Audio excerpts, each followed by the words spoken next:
Vamos lá. O artigo 61. Estão visualizando aí, então, né? Sim, sim. Vamos lá. Não, Sim. aí não. Tá com você. O A artigo imagem tá com você. não está com você aí, não? Outra tela. Na tela aí, a imagem... Artigo... Ah, sim, desculpe. Tá com mal. Ah, tá.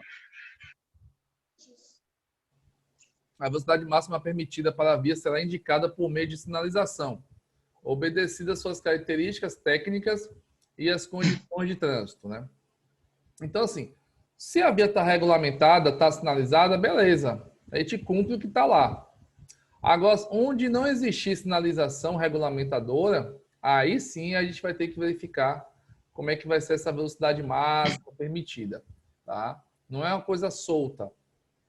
Então, nós temos aí uma tabela, os tipos de vias urbanas e rurais, né, que são as rodovias, e como é que ela funciona, beleza? Houve algumas mudanças na via rural, mas a gente vai chegar lá daqui a pouco. Na cidade, que é o que a gente mais trabalha, né, nós temos aí a via de trânsito rápido, que a sua velocidade máxima permitida, quando não sinalizada, é 80. As vias arteriais, que é 60. As vias coletoras, que é 40. E as vias locais, que é 30. Esse tipo de velocidade aí é um parâmetro para os condutores, tá?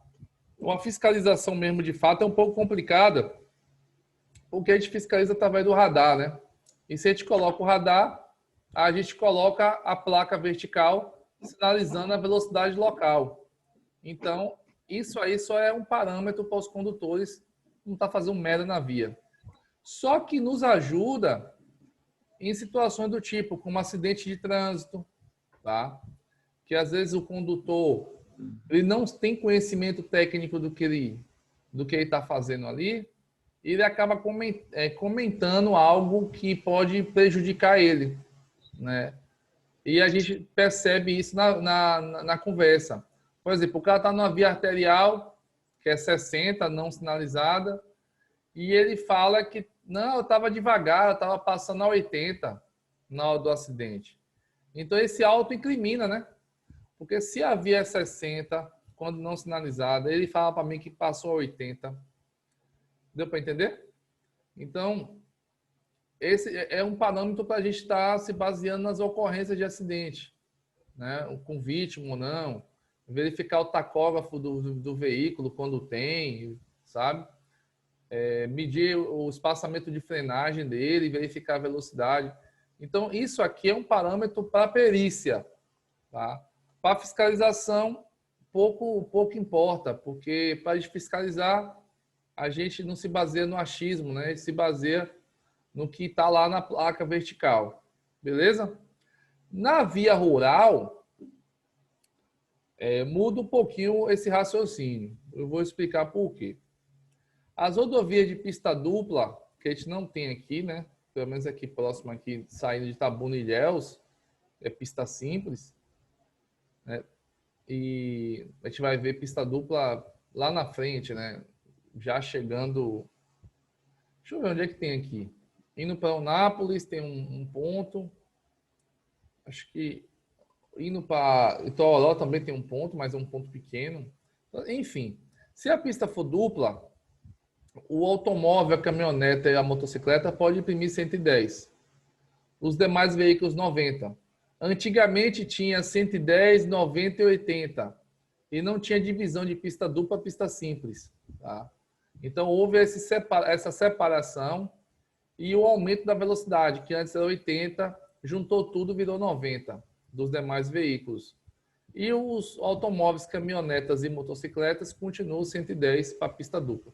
Se a pista for simples, né, aí cai para 100 km por hora automóveis, caminhonetas e motocicletas. E os demais veículos 90. Como é que funciona esse tipo de fiscalização? Que também pode acontecer na via urbana, mas é mais difícil porque a gente não tem esse tipo de aparelho.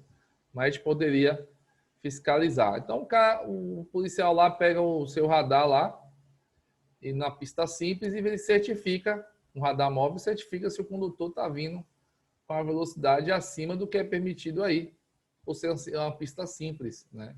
Que é 100 km por hora. Porém, na rodovia, a sinalização vertical, ela é presente, né? Ela não é ausente, ela sempre tem a sua presença lá. A cada 2, 3 quilômetros, a gente presencia uma placa vertical de velocidade. Não é tão padrão assim, como deve ser, mas está lá, beleza? Então, como é que funciona esse tipo de fiscalização? O radar móvel, a PRF, geralmente, eles focam muito no espaçamento que eu vou mostrar para vocês no próximo slide. A estrada, que é aquelas vias de chão, né? Chão batido, acesso a áreas mais difícil acesso, que ela não tem o asfalto, ela é chamada de estrada, a velocidade dela é 60, tá? Nem mais nem menos. Quer dizer, menos pode, né? Não pode mais. Tá? Então, 60 km por hora, beleza? Aí aqui entra o cálculo que eu ia falar, como é que funciona a questão, como é que a PRF trabalha. Veja bem, se eu estou numa via urbana e vejo uma placa de 80 km por hora ou menos, eu devo respeitar essa placa na via urbana até 1 km. Tá? Depois de 1 km, eu não preciso respeitar mais ela. Agora, dificilmente não haverá outra placa. Então, assim, a organização faz com que a gente tenha outra placa depois de 1 km. Mas a gente sabe que a engenharia dos municípios não é assim que funciona com tanta eficiência. Então, você não precisa obedecer mais aquela placa após 1 km. Já na rodovia, observe aí. Se eu entro na rodovia e certifique que tem uma placa de 80, eu tenho que obedecer ela 10 quilômetros. Tá? Então, ninguém faz isso. Então, o que a polícia rodoviária faz? Nesses 10 quilômetros, ela fica na metade. Ela fica assim, ela pega a placa, bota 5 quilômetros de frente e pega o radar móvel. E fica esperando você passar ali 80. Se você passar acima disso, você é notificado. Aí surge aquelas famosas frases que o pessoal fala bem assim, a PRF estava escondido no meio do mato. Ela não estava escondida no meio do mato. Ela estava no espaçamento de 10 quilômetros de uma placa que você passou anteriormente e que você não respeitou os 10 quilômetros dela. Tá? Você só precisa deixar de respeitar ela se surgir outra placa. Se surgir outra placa vertical, você deixa de obedecer a anterior e passa a obedecer agora a posterior. Tá? Você passa a obedecer aquela que está ali presencial. Ficou alguma dúvida aí do que eu estou falando? Jorge, Não, negão. Pra mim, não. sem dúvida nenhuma, Jorge. Oi, Everclay, vai tá falar. me ouvindo? Tô. A confusão que eu já ouvi, assim, gente perguntar tal em relação a essa questão de placa, é que as pessoas acham que a placa de velocidade tem a mesma regra da placa de estacionamento. Sim. E a placa de velocidade vale a partir dela, não é isso? Isso. E a placa de estacionamento vale antes dela e depois dela. Aquele raio de 60 metros. 30-30, não é isso? Sim. Isso de estacionamento regulamentado. Essa só a contribuição. Beleza? Justamente o que faz as pessoas entenderem que aquela placa vertical de velocidade é a partir dali mesmo, como você falou. Surge aquela placa ali a partir dali. Aí você tem que observar o quê? É até 80 a placa, então é 10 quilômetros que eu tenho que respeitar. A placa que está ali acima de 80, na rodovia eu tenho que respeitar 15 quilômetros de espaçamento. Se for na via urbana, é 2 quilômetros de espaçamento. Tá? Então, essas regrinhas é interessante a gente saber por quê. Recurso de defesa pode acontecer, né? Ou então, se um dia a gente começar a trabalhar com radar móvel na cidade, a gente tem que fiscalizar isso, né? Porque às vezes a gente acha que está solta a coisa, né? Ah, não é que está solto. Tem as regras aqui e são fiscalizadas. Só que essas coisas que a gente passa aqui, ela não é falada na autoescola. Então, o condutor, ele não tem esse conhecimento se ele não for buscar. Se ele não for buscar, ele não tem esse conhecimento, de hipótese alguma. Tá? Vamos lá. Os órgãos de entidade de trânsito ou rodoviária com circunscrição sobre a via pode regulamentar, por meio de sinalização, velocidade superior ou inferior àquela estabelecida no parágrafo anterior. A velocidade mínima não poderá ser inferior à metade da velocidade máxima estabelecida, respeitadas as condições operacionais de trânsito e da via. Tá? As crianças com idade inferior a 10 anos devem ser transportadas nos bancos traseiros, salvo exceções regulamentadas pelo CONTRAN. Esse artigo 62 aqui, o que ele quis dizer de forma não tão clara, mas o que ele quis dizer? Vamos supor, uma via arterial não sinalizada, ela não é 60, como a gente acabou de ler, então o que acontece? Aí o secretário daqui chega e fala, não, eu quero botar 50. Ele pode, se ele achar que está tendo muito acidente e tal, ele pode reduzir a via arterial para 50, contanto que ele sinalize, né? Então ele vai sinalizar uma via arterial e vai botar 50. Quando ele fala que não pode ser inferior à metade, é porque é o seguinte, se não sinalizado é 60, a metade é 30. Então ele não pode chegar numa via arterial e dizer que ali a partir de agora vai ser 25 km por hora. Isso aí não pode fazer. Ele pode reduzir até a metade. Deu para entender? Então ele pode ir até a metade, coisa que ele não vai fazer, né? É suicídio o cara ir até a metade numa via arterial dizer que é 30. Mas ele geralmente reduz para 50, como aconteceu em São Paulo, antes de Dória. A marginal foi reduzida era 60, foi para 40, alguma coisa assim, e botou a fiscalização eletrônica e diminuiu os acidentes no local, mortes, né? O trânsito fluía, o congestionamento, porque as pessoas reduziam a velocidade, então andava de forma ordeira sem precisar parar, né? Dória, que é um empresário, tem a visão privada, né? Quando ele ganhou as eleições, ele resolveu voltar ao que era antes, né? A bagaceira cortou faixa de pedestre, ou ciclofaixa, saiu cortando um monte de coisa que o povo não usava, né? Então, essa visão empresarial é meio complicada. O artigo 65 é obrigatório o uso do cinto de segurança para condutor e passageiro em todas as vias do território nacional, salvo situações regulamentadas pelo CONTRAN. Tá? Uma coisa interessante aqui que eu falei no 64, acabei me passando aqui, é o seguinte: as crianças com idade inferior a 10 devem ser transportadas no banco traseiro, não é isso? Aí vem aqui, salvo exceções regulamentadas pelo CONTRAN. Essas exceções regulamentadas aí tem que verificar caso a caso. Mas vamos dar um exemplo aqui de uma criança que aconteceu comigo uma vez, que a criança tinha 13 anos, estava no banco dianteiro e não era anã, mas era pequena. E o cinto estava no pescoço dela. Não estava no ombro conforme, né, a padronização que deve ser de segurança. Estava no pescoço.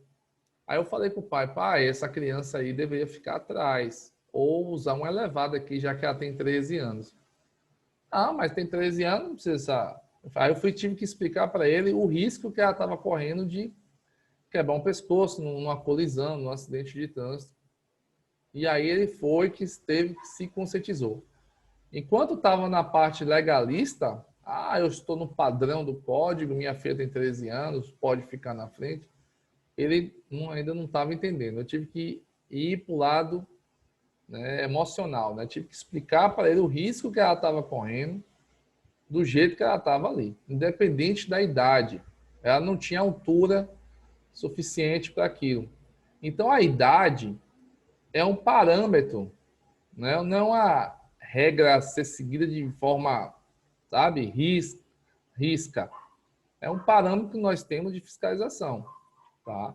Não pode chegar até para todos os casos. Nessa questão de parâmetro, justamente por isso que o Código de Trânsito Brasileiro ele prevê segurança. Então, geralmente eu comento, quando eu dando aula em sala de aula, eu comento o seguinte, que o intuito é a segurança. Então, ele pega o quê? Por que essas idades?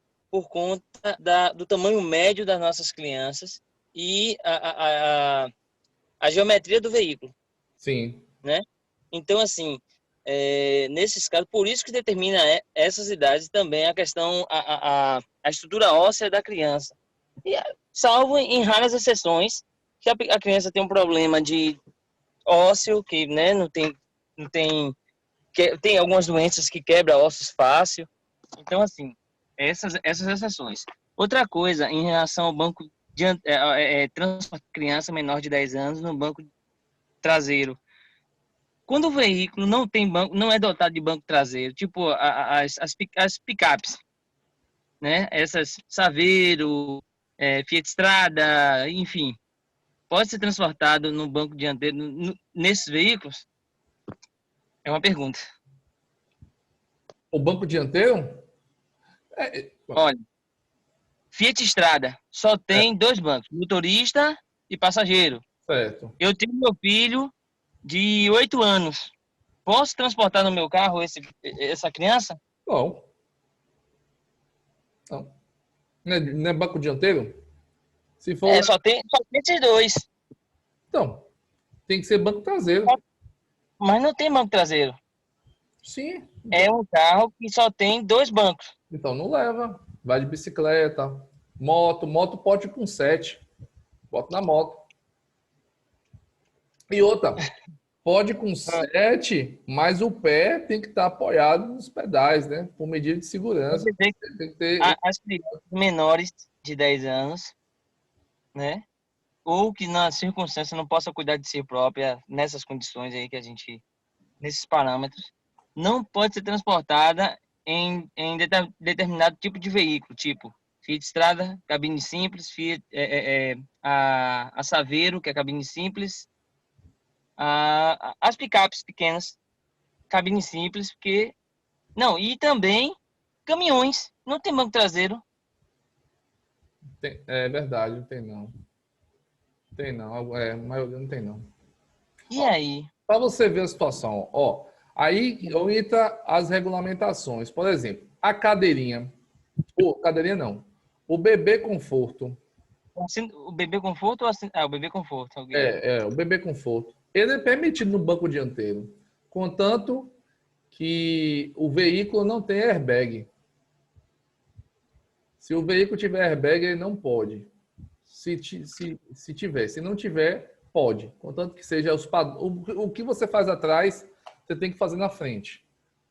Prender o cinto, colocar de costa para via, tudo direitinho, o bebê conforto. Agora não pode ter airbag. Se tiver airbag, você não pode colocar o bebê conforto na frente.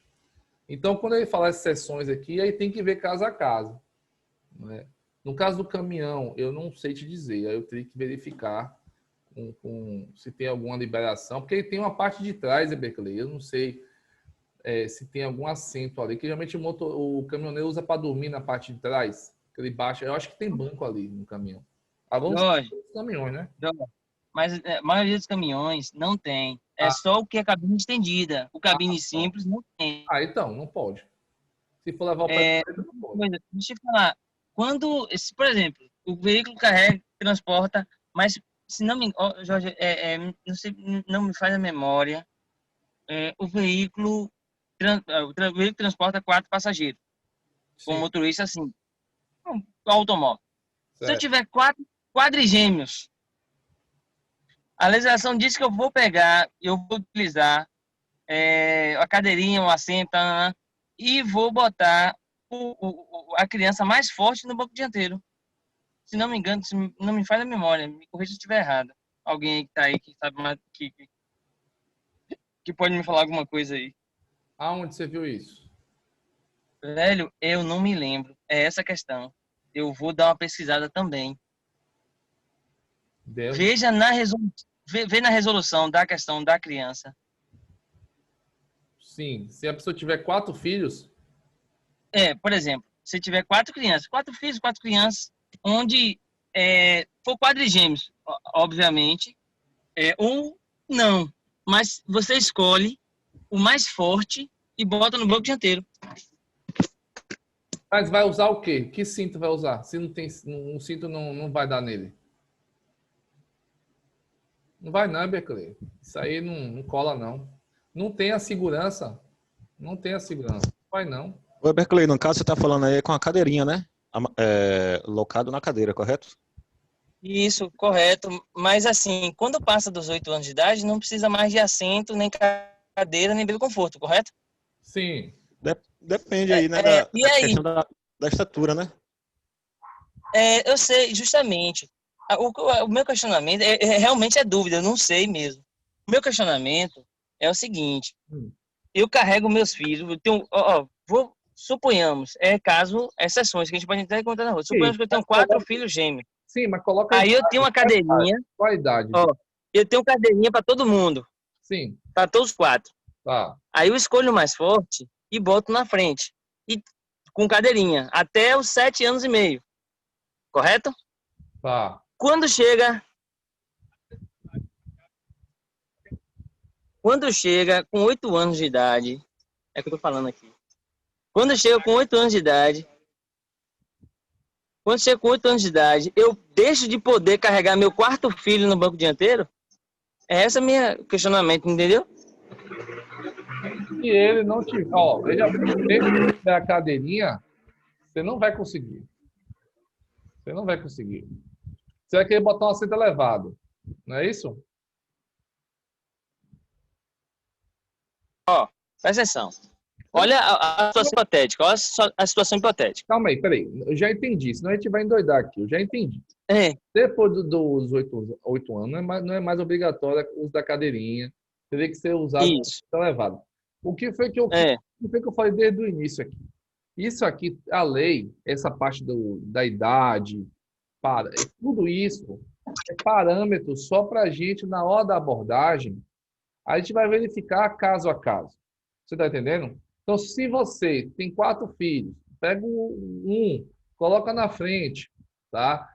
Mas esse que está na frente, o cinto está passando pelo ombro, tá? Porque está com a almofada, está com um assento elevado, está com alguma coisa, eu não vou notificar você. Você está entendendo? Tudo isso é questão de parâmetro, não existe. Se eu for levar a lei à risca, eu vou notificar você. Eu não quero nem saber se você fez 4 filhos porque você quis. Eu vou notificar porque o artigo 64 fala que não é permitido, pronto, acabou. Você está entendendo? Agora, eu vou olhar caso a caso. Isso aqui é um parâmetro, e eu sempre falo para meus colegas. Eu falo para você, o pai lá, que estava com a filha de 13 anos, eu poderia ter notificado ele, dizendo que a criança não estava com as seguranças adequadas pelo Código de Trânsito. Tem um artigo que fala sobre isso, não é isso? Transportar a criança sem as devidas atenções e cuidados no Código de Trânsito. Eu ia pegar esse artigo, colocar no campo de observação que a criança tinha 13 anos, porém não tinha estatura suficiente para estar na frente, o cinto agarrava no pescoço. Então, o campo de observação, como eu sempre bato na tecla aqui, que já que a gente também vai bater nessa tecla, é o momento mais importante que nós temos no auto de infração. A gente não pode vacilar na observação. Mas eu preferia educar ele. Falar, ó, sua filha tem idade, não tem estatura. Você está entendendo? Então, se for inverso, não tem idade, mas tem estatura, beleza. Entendeu? E tudo isso é verificado. Não tem ferro e fogo nisso aqui, não, que não vai, não. Ninguém faz isso aqui ferro e fogo, não. Entendeu?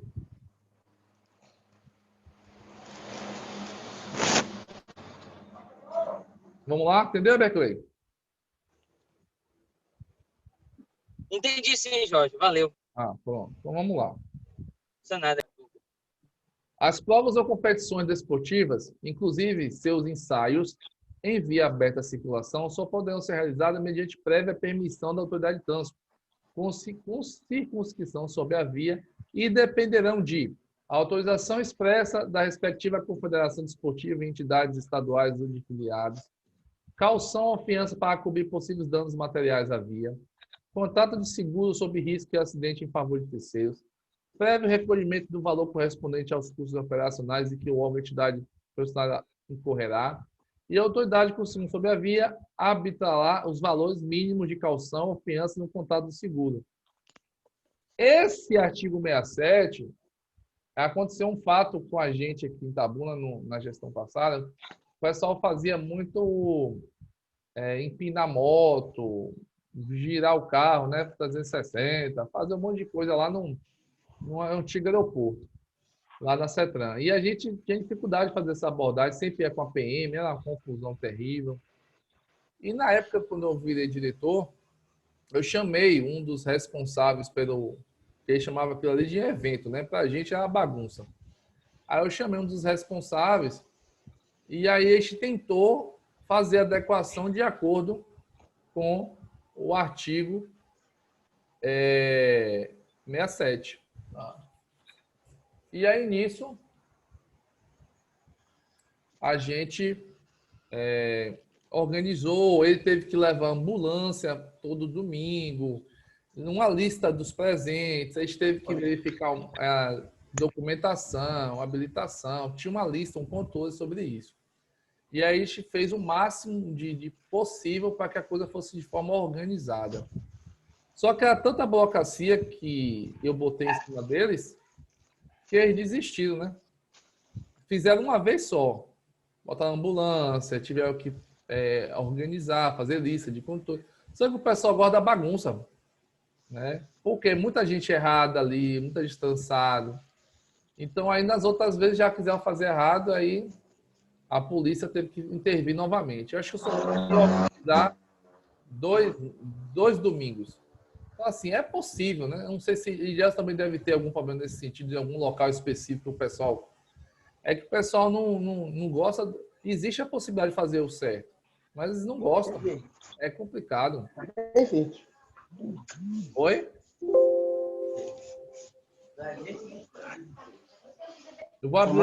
Eu vou aqui abrir outro slide, só um minuto. Pode iniciar, então. A gente não tem não, martelo não, Maria. Não tem martelo não? Ô, mamãe! Mamãe? Não tem martelo não? É. Vocês estão visualizando aí o novo slide? Ok. Minha mãe comprou. Tá. Então, vamos lá. Deixa daqui em cima. Pessoal, corta o áudio aí de vocês, está muito alto. Cícero. Que agora é quebrado. Tem martelo? Pessoal, deixa eu... Mas você tem matando e pô. Sempre batendo e pô. Assis, seu áudio está aberto, Assis. Assis, seu áudio está aberto. Prego na parede pra você. Cortei o dele aqui. Pronto. Se ele quiser, ele abre de novo. Vamos lá. Então, vamos falar agora do capítulo 3A, tá? Que é a condução de veículos por motoristas profissionais. Tá? Então, o artigo 67A fala do disposto nesse capítulo aplica-se aos motoristas profissionais de motorista de transporte rodoviário coletivo de passageiro e de transporte rodoviário de carga. Por que eu vou tocar nessa parte de transporte rodoviário? Porque nós abordamos. Quando a gente precisa abordar um ônibus da Rota, da Águia Branca ou de carga, a gente precisa ter conhecimento disso aqui. Porque essas regras aqui não valem só na rodovia. Quando ele passa na cidade, a gente tem que verificar se ele está rodando corretamente. A fiscalização dele é no Brasil todo, não é só na rodovia, tá? O artigo 67C fala o seguinte: é vedado ao motorista profissional dirigir por mais de 5 horas e meia ininterruptas. Tá? Veículo de transporte rodoviário coletivo de passageiro ou de transporte rodoviário de carga. Então, repetindo, é vedado ao motorista profissional dirigir por mais de 5 horas e meia ininterruptas. Ele precisa ter uma pausa. Tá?